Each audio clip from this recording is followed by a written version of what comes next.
जो तेरी याद ना दिला दे वो तन्हाई किस काम की, बिगड़े रिश्ते ना बना दे वो खुदाई किस काम की। माना कि हमें जाना है मंजिल तक बहुत दूर, मगर जहां से अपने ना दिखाई दें वो ऊंचाई किस काम की। नमस्कार, गुड इवनिंग, सत श्री अकाल। क्या हालचाल, सीधी बात न बकवास में एक बार फिर से आप सभी प्यारे मित्रों का तहे दिल से स्वागत है। कैसे दोस्तों, उम्मीद करता हूँ सब लोग अच्छे होंगे और अपनी लाइफ को एंजॉय कर रहे होंगे। दोस्तों, आजकल हम क्लास 12 फिजिक्स के महत्वपूर्ण प्रश्नों की एक पंचामृत सीरीज कर रहे हैं, जिनमें हम हर वीडियो में 5 महत्वपूर्ण प्रश्नों को करते हैं। आज हमने जो 5 महत्वपूर्ण प्रश्न लिए हैं, यह एग्जाम पॉइंट ऑफ व्यू से काफी महत्वपूर्ण है, क्योंकि यह उत्तर प्रदेश माध्यमिक शिक्षा परिषद द्वारा जारी जो मॉडल पेपर है उसी का अंश है, जिनमें हम 3 अंकीय ये प्रश्न लिए हुए हैं। और यह प्रश्न बिल्कुल बोर्ड लेवल की ही तरह होंगे। ऐसे ही प्रश्न आपको बोर्ड में देखने को मिलेंगे। आप चाहें तो वीडियो को पॉज करके स्क्रीनशॉट ले लीजिए, इन्हें खुद से करिए। मेरा सजेशन तो यही है कि आपको खुद से ही इसे करना चाहिए। यदि आपको किसी भी प्रश्न में कोई डाउट रहे तो आप पूरा वीडियो देख सकते हैं। दोस्तों, यहाँ पर हमने एक चेंजेस किया है। जैसे कि जब हम मॉडल पेपर देख रहे थे तो उसमें एक चीज थोड़ा सा डिफरेंस था। यहाँ पर एक प्रोटॉन तथा एक यहाँ पर न्यूट्रॉन लिखा था, तो हमने यहाँ पर ड्यूट्रॉन लिख लिया है। आपको हम जब यह प्रश्न हल करेंगे तो न्यूट्रॉन और ड्यूट्रॉन दोनों पदों में आपको समझाने का प्रयास करेंगे। हम ड्यूट्रॉन से हल करेंगे और न्यूट्रॉन का जो प्रोसेस है उसे हम समझा देंगे, जिसे आप चाहे न्यूट्रॉन के रूप में लगाएं चाहे तो ड्यूट्रॉन के रूप में लगाएं। वीडियो को बिना देर किए हुए आइए शुरू करते हैं। आज हम पहला प्रश्न ले रहे हैं। पहला प्रश्न है, विभव प्रवणता से क्या तात्पर्य है? विभव प्रवणता एवं विद्युत क्षेत्र की तीव्रता के मध्य संबंध स्थापित कीजिए। दोस्तों, ऐसे प्रश्न जो होते हैं जिनमें परिभाषाएं भी होती हैं, परिभाषा 1 नंबर का हो जाएगा। बाकी जो संबंध है या कोई न्यूमेरिकल है वह आपका 2 नंबर का हो जाएगा। कुल मिलाकर 3 अंक के प्रश्न होते हैं। तो चलिए पहले प्रश्न को हल करते हैं बिना देर किए हुए। तो सबसे पहला हम क्या करेंगे, विभव प्रवणता की परिभाषा लिख लेंगे। दूरी के साथ विभव परिवर्तन की दर को विभव प्रवणता कहते हैं। क्लास 11th में आपने वेग प्रवणता पढ़ा होगा। अगर वेग में परिवर्तन लंबाई के साथ होता है तो उसे हम वेग प्रवणता कहते हैं। बिल्कुल वैसे ही है, दूरी के साथ अगर वेग में परिवर्तन हो तो उसे हम क्या कहते हैं, विभव प्रवणता। यहाँ पर हमने लिया है फॉर्मूला E बराबर -dV/dr, यानी विभव बटे दूरी। आप इसका मात्रक देख सकते हैं, वोल्ट प्रति मीटर है, और चाहें तो आप इसका विमा भी निकाल सकते हैं। एग्जाम में पूछने के चांसेस रह सकते हैं। आइए इसे आगे सॉल्व करते हैं। अब हम इसका दूसरा पार्ट हल करेंगे, जो कि लिखा है विभव प्रवणता एवं विद्युत क्षेत्र की तीव्रता में संबंध। ये जो संबंध है कैसे आया है, इसी को हमें क्या करना है, फाइंड करना है। तो सबसे पहले क्या करेंगे, एक हम पॉइंट चार्ज ले लेंगे। यहाँ पर मित्र यह हमारा पॉइंट चार्ज होगा, मान लेते हैं +Q है, और ये कहाँ पर है, O पॉइंट पर है।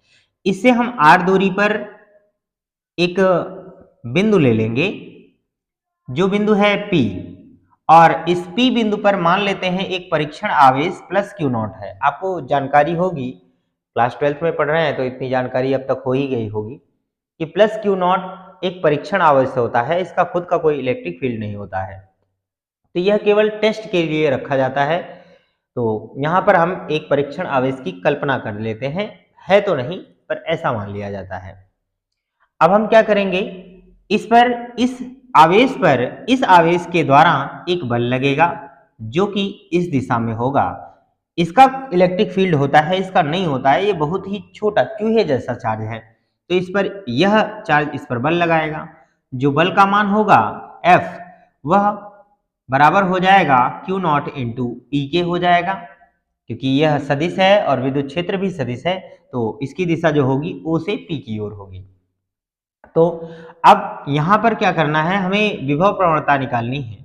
तो क्या करते हैं, ये जो R दूरी है इसी के बीच एक बिंदु और हम मान लेते हैं Q, और P और Q के बीच की दूरी हम ले रहे हैं अल्प दूरी dr। इस आवेश को यहाँ तक हम लाने में कार्य समझेंगे। तो सबसे पहले क्या करते हैं, यहाँ से यहाँ तक की जो दूरी हो जाएगी मित्र, वो हो जाएगा R-dr भी हो जाएगा। इस बात को भी आप समझ के रखिएगा, हालांकि इसकी कोई ज़रूरत है नहीं हमें, हम इसके बिना भी सॉल्व कर सकते हैं, कंफ्यूज मत होइएगा, चाहिए तो आप इसे इरेज कर सकते हैं। तो लिखते हैं सबसे पहले माना कि। मित्रों, जो मैं आप लोगों को यहाँ पर बता रहा हूँ, ये बातें माना कि लिखना है, इसे आप खुद से लिखने की आदत डालिए। अगर आप ऐसा करते हैं तो आपके अंदर एक कॉन्फिडेंस लेवल बढ़ेगा, जिससे आप किसी भी चित्र, किसी भी नियम के बारे में जो भी आप सॉल्व कर रहे होंगे, उसमें जो चित्र बनाएंगे उसके बारे में आपको यहाँ से खुद से लिखना चाहिए। कैसे? माना कि O बिंदु पर एक प्लस Q आवेश रखा है, जिससे R दूरी पर एक बिंदु P है और इस पर एक प्लस Q नॉट आवेश रखा है।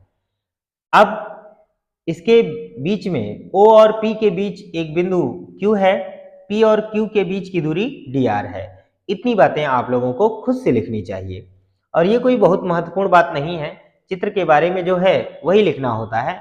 अगर ये आदत आप डाल लेते हैं तो बहुत ज़्यादा मदद मिलेगी आप लोगों को। मैं बार बार सजेशन ये सभी बच्चों को देता हूँ कि आपको ऐसे खुद से लिखना चाहिए, क्योंकि ये बहुत महत्वपूर्ण बात नहीं है। आप खुद से बना सकते हैं, किसी भी विद्या गाइड या फिर किसी टीचर, कहीं पर भी लिखा हो, सब अलग अलग तरीके से लिखते हैं, अपने तरीके से लिखते हैं, तो आप भी अपने तरीके से लिखिए ना, कर सकते हैं।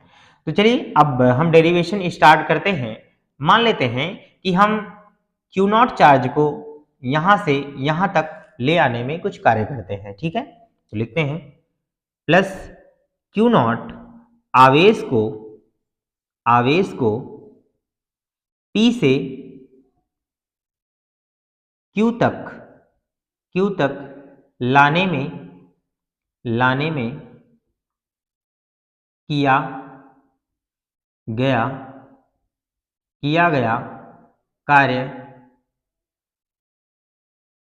dw हो, तब विभव क्या हो जाएगा मित्र? विभव नहीं, हम कह सकते हैं विभवांतर।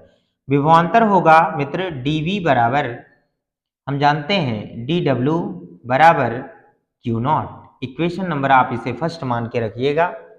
हम जानते हैं विभवांतर बराबर किया गया कार्य और परीक्षण आवेश को लाने में जितना कार्य होता है, इस तरीके से हम लिखते हैं।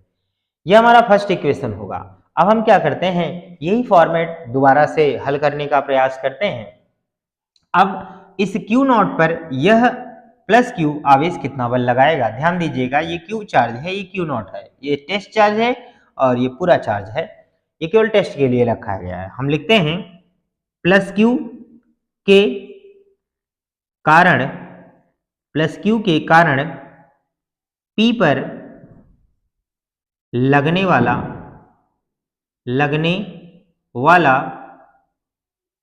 बल क्या हो जाएगा मित्र? बल हम लिखते हैं वेक्टर F बराबर, देखिए वेक्टर F लिखने की कोई आवश्यकता नहीं है, हम वैसे ही भी हल कर सकते हैं। F बराबर होगा Q नॉट इंटू E।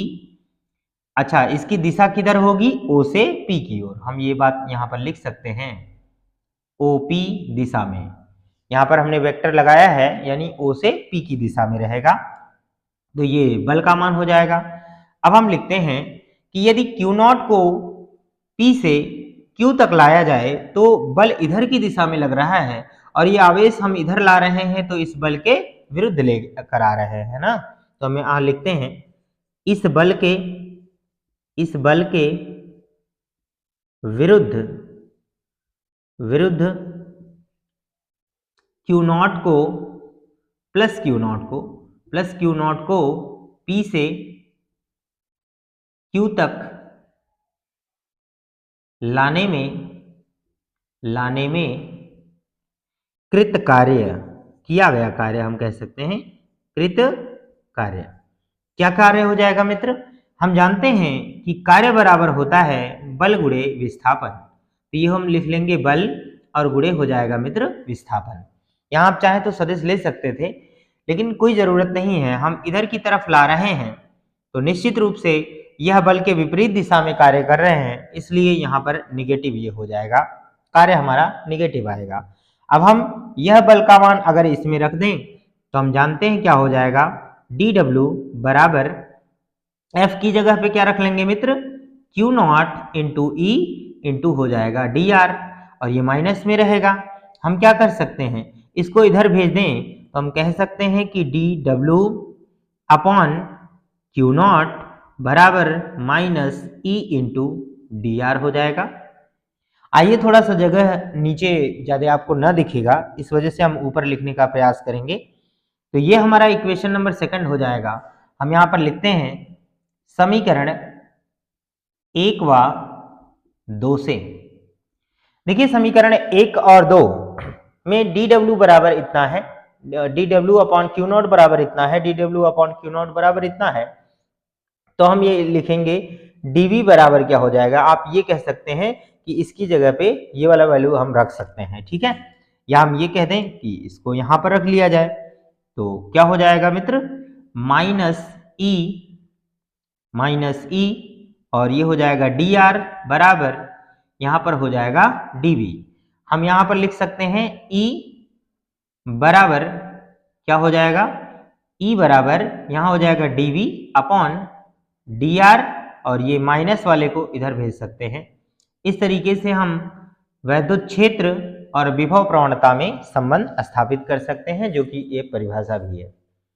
दोस्तों उम्मीद करता हूं कि आपको ये सॉल्यूशन बेहतर तरीके से समझ में भी आया होगा। यदि समझ में आया है तो वीडियो को लाइक जरूर कर दीजिएगा।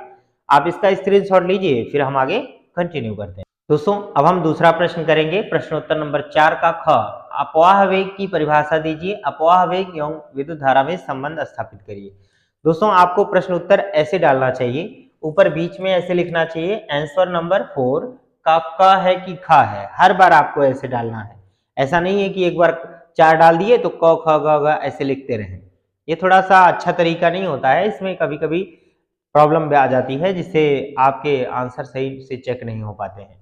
तो आप इस ट्रिक को जरूर फॉलो करिएगा, इससे आपको जरूर मदद मिलेगी।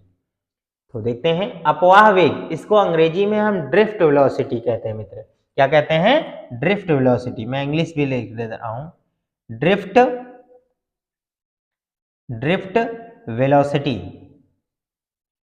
वेलोसिटी।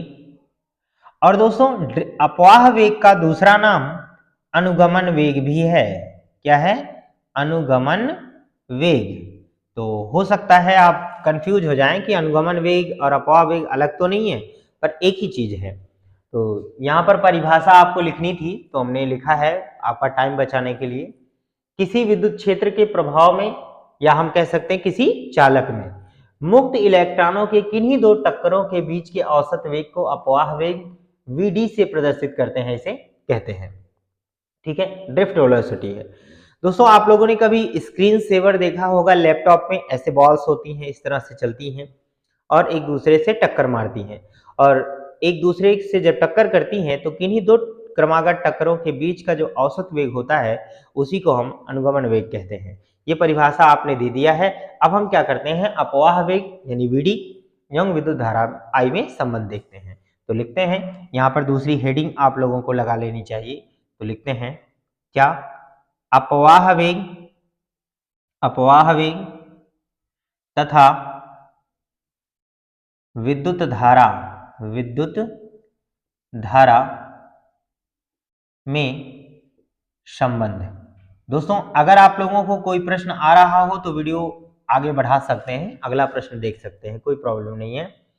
तो देखिए अब इसे कैसे करते हैं, मान लेते हैं कि यदि कोई चालक है, यह हमारा कोई चालक तार है और इसके अनुप्रस्थ काट का क्षेत्रफल a है, और हम ये कह सकते हैं कि इसमें जो इलेक्ट्रॉन हैं ये जो प्रवाहित हो रहे हैं इसका अनुगमन वेग हम vd मान लेते हैं, और किसी एकांक अनुप्रस्थ काट से क्षेत्रफल से एकांक आयतन से प्रवाहित होने वाले इलेक्ट्रॉनों की संख्या मान लेते हैं हम n है।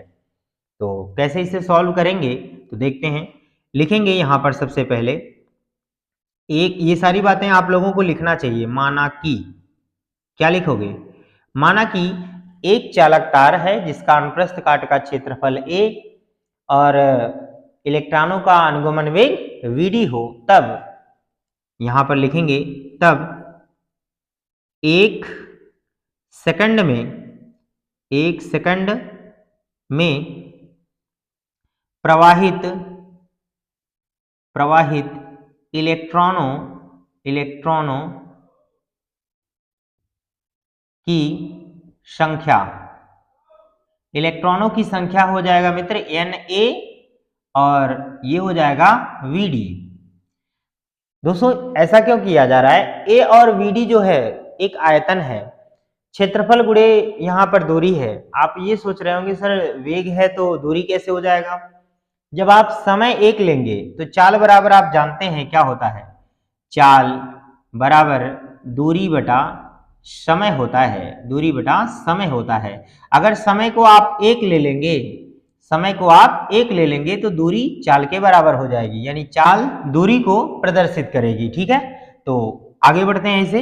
अब हम यहाँ पर लिखेंगे t सेकंड में प्रवाहित इलेक्ट्रॉनों की संख्या क्या हो जाएगा, NaVd इंटू क्या हो जाएगा t। अब हम ये देख सकते हैं कि t सेकंड में इतने इलेक्ट्रॉन प्रवाहित हो रहे हैं, यानी ये इलेक्ट्रॉनों की संख्या है। तो अब हम लिख सकते हैं कि t सेकंड में प्रवाहित, अब इलेक्ट्रॉन नहीं, हम लिखेंगे कुल आवेश, कुल आवेश, कुल आवेश क्या हो जाएगा, Q बराबर हम जानते हैं N इंटू E होता है। N मतलब संख्या होती है और ये संख्या यहाँ पर है NaVd इंटू क्या है T, और संख्या है हमारा, तो हम यहाँ कह सकते हैं कि E का गुणा कर लेंगे, N हो गया फिर E गुणा कर लेंगे।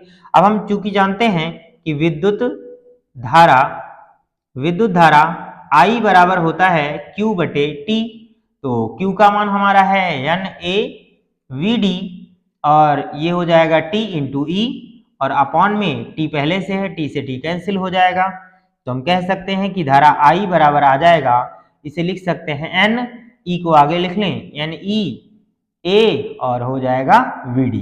इस प्रकार से हम विद्युत धारा और अनुगमन वेग में संबंध दिखा सकते हैं। आप अगर इस फॉर्मूले को मैजिक तरीके से याद करना चाहते हैं तो आप V को आगे लिख लीजिए Vd और E लिख लीजिए, फिर N लिख लीजिए, फिर A लिख लीजिए, तो इस तरह से बन जाएगा वीणा। तुम्हारे गांव मोहल्ले घर की या तुम्हारी गर्लफ्रेंड अगर वीणा होगी तो माइंड मत करना दोस्तों, बस जस्ट फन के लिए मैं बता रहा हूं, आप इस वीणा नाम से इस फॉर्मूले को याद कर सकते हैं। कैसा लगा वीडियो दोस्तों? वीडियो पसंद आए तो इसे शेयर करते रहिएगा अपने दोस्तों के साथ। चलिए वीडियो को पॉज करके स्क्रीनशॉट लीजिए, फिर हम आगे कंटिन्यू करते हैं। अब हम नेक्स्ट क्वेश्चन करेंगे, क्वेश्चन नंबर 4 का ग। एक प्रोटॉन, एक न्यूट्रॉन तथा एक अल्फा कण समान विभवांतर से त्वरित होकर एक समान चुंबकीय क्षेत्र के लंबवत प्रवेश करते हैं, इनकी गतिज ऊर्जाओं की तुलना कीजिए। और दूसरा प्रश्न है, यदि प्रोटॉन के वृत्ताकार मार्ग की त्रिज्या 10 सेंटीमीटर हो तो न्यूट्रॉन और अल्फा कण के मार्गों की त्रिज्याएं ज्ञात करनी है। तो सबसे पहले इस प्रश्न को हल करने के लिए आप तीनों कणों के नाम प्रोटॉन, न्यूट्रॉन और अल्फा कण लिख देंगे और इनको इस तरह के 1h1, 1h2 और 2he4 से प्रदर्शित करते हैं। आपको इनके आवेश लिख लेने चाहिए। देखिए प्रोटॉन पर 1 यूनिट का आवेश होता है और हम जानते हैं कि इस आवेश का मान 1.6 इंटू 10⁻⁻19 कूलाम होता है। और इसमें भी देखिए परमाणु क्रमांक 1 है तो इतना यूनिट होगा, यहाँ पर भी आवेश 1 यूनिट के बराबर, इसमें क्या होगा 2 यूनिट के बराबर आवेश होंगे। और आपको पता होना चाहिए कि आवेश कितना होगा, ये बात ध्यान रखिएगा। और द्रव्यमान की बात करें तो प्रोटॉन का द्रव्यमान देखिए परमाणु भार कितना है 1 है, तो 1 यूनिट के बराबर होगा, यहाँ 2 यूनिट के बराबर होगा और ये कितना होगा 4 यूनिट के बराबर होगा। हमें पहला सवाल हल करना है, पहला सवाल हल करना है गतिज ऊर्जा, तो यहाँ पर लिखते हैं गतिज ऊर्जा की तुलना। तुलना के लिए हम क्या करते हैं दोस्तों, अनुपात निकालते हैं। कैसे हल करेंगे, तो सबसे पहले जानते हैं कि काइनेटिक एनर्जी बराबर होता है, काइनेटिक एनर्जी बराबर होता है Q इंटू V के बराबर होता है। तो अगर हम यहाँ पर देखिए विभवांतर एक समान है ना, विभवांतर से त्वरित होता है एक समान विभवांतर से, तो ये हट जाएगा। तो हम कह सकते हैं कि जो काइनेटिक एनर्जी होगा वह अनुक्रमानुपाती होगा आवेश के, यहाँ पर बात लिख सकते हैं चूंकि V यानी विभवांतर एक समान है, एक समान है। जब एक समान होगा तो आप इसको हटा सकते हैं सबके लिए। तो देखिए काइनेटिक एनर्जी क्या हो जाएगा, Q के अनुक्रमानुपाती होगा और आवेश 1, 1, 2 हैं, तो हम यहां लिख सकते हैं गतिज ऊर्जा में अनुपात, अनुपात जो हो जाएगा वह हम कह सकते हैं कि 1 अनुपाते आवेश के लिए कर सकते हैं, 1 1 ये सब आवेश हैं, तो 1 अनुपाते यहाँ हो जाएगा 1 अनुपाते 2 हो जाएगा। देखिए मित्रों, अगर हम यहाँ पर 1.6 वगैरह लिखते भी हैं तो भी ये कट जाएगा, तो इतना ही आएगा, कर सकते हैं। ठीक है, अब हम दूसरा प्रश्न हल करते हैं। यहाँ पर कह रहा है कि यदि प्रोटॉन के वृत्ताकार मार्ग की त्रिज्या 10 है तो न्यूट्रॉन और अल्फा का निकालना है। दोस्तों इसको भी हम क्या करेंगे, अनुपात के रूप में ही हल करेंगे, फिर इसका आंसर निकल जाएगा। कैसे हल करते हैं, लिखते हैं। आवेश के वृत्ताकार मार्ग की त्रिज्या, मार्ग की जो त्रिज्या होती है वो r बराबर होता है मित्र m into v upon q into b के बराबर होता है। जहां m द्रव्यमान है, v विभवांतर है और q आवेश है और b चुंबकीय क्षेत्र है। फिर से हम देखेंगे कि यहाँ पर समान विभवांतर है और एक समान चुंबकीय क्षेत्र है, तो ये चीजें हट जाएंगी। तो हम यहाँ लिख सकते हैं कि r जो होगा वह प्रोपोर्शनल हो जाएगा m अपॉन क्यू के। आप ब्रैकेट के अंदर लिख लीजिएगा v एंड b एक समान है, ये बात चाहे तो आप लिख सकते हैं, कोई जरूरी नहीं है। अब हम त्रिज्या का अनुपात लिख लेंगे, r का अनुपात, अनुपात मतलब त्रिज्या का अनुपात क्या हो जाएगा, m अपॉन b के रूप में होगा। तो m देखिए कितना है, प्रोटॉन के लिए 1 है तो 1/1 और इसका हो जाएगा 2/1, इसका कितना हो जाएगा 4/2 हो जाएगा, है ना। अब इसको आप हल कर लीजिए, 2 दूना 4 हो जाएगा, तो यहाँ अनुपात हमारा निकल के आ रहा है 1:2 हो जाएगा। अब यह तो मान 1 एकड़ के लिए है, तो अगर यहाँ पर हम एक प्रोटॉन की त्रिज्या कितनी है, 1 है जो कि 10 के बराबर है, तो ये सब कितने हो जाएंगे, तो लिखेंगे हम 10 का गुणा करने पर r का अनुपात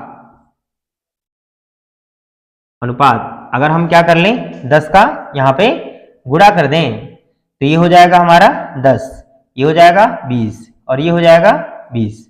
ठीक है, तो इस प्रकार से हम कह सकते हैं, यहाँ पर लिख लीजिएगा नीचे, आप नीचे लिखिएगा, यहाँ पर लिखिएगा अतः ड्यूट्रॉन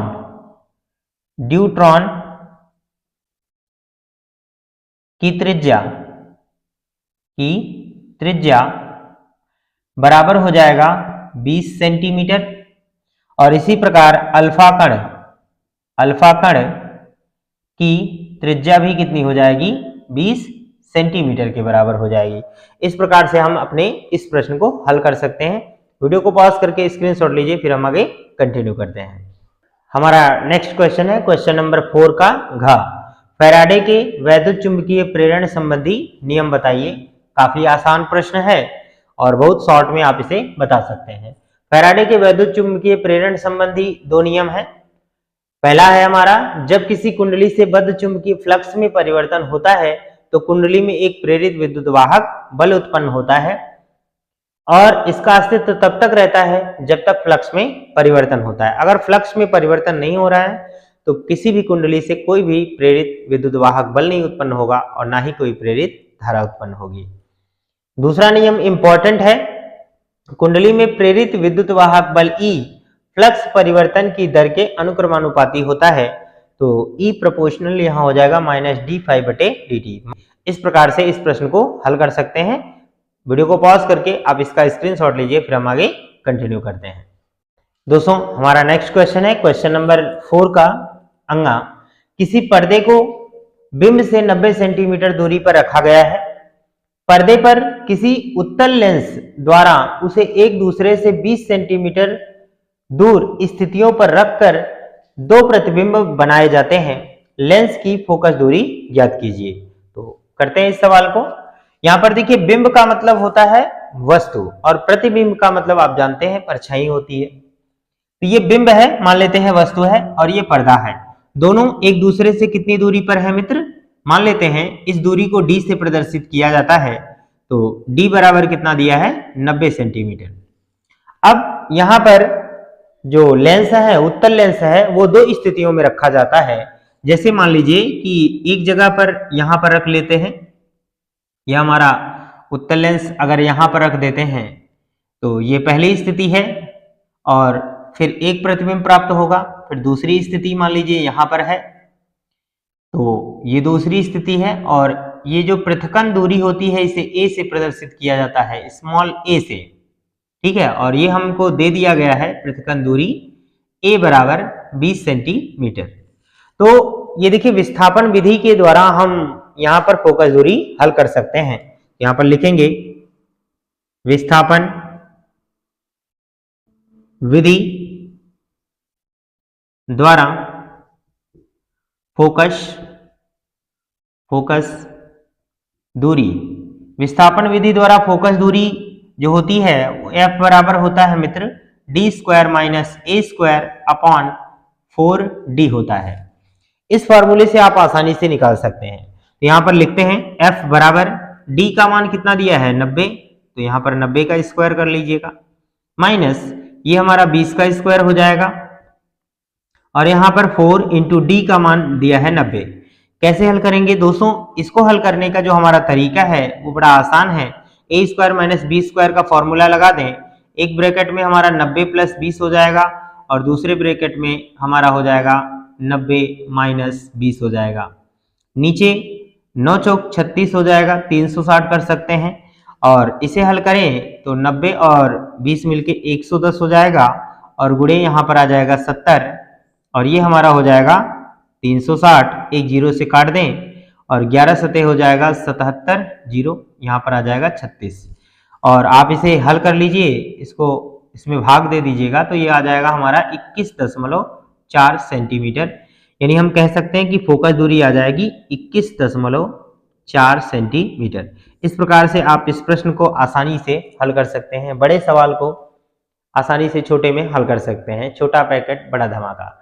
दोस्तों आपको ये वीडियो कैसा लगा हमें कमेंट सेक्शन में जरूर बताइएगा। यदि आपके भी कोई भी डाउट्स हो तो प्लीज कमेंट सेक्शन में जरूर लिखिएगा। यदि फिजिक्स से रिलेटेड कोई भी परेशानी हो तो आप कमेंट सेक्शन में लिख सकते हैं, और ऐसी वीडियो लेकर आते रहेंगे। तब तक आप चैनल को सब्सक्राइब करके रखिए। मिलते हैं अगली वीडियो में एक और नए कंटेंट के साथ। तब तक आप अपना ख्याल रखिए, स्वस्थ रहिए, मस्त रहिए। All the very best.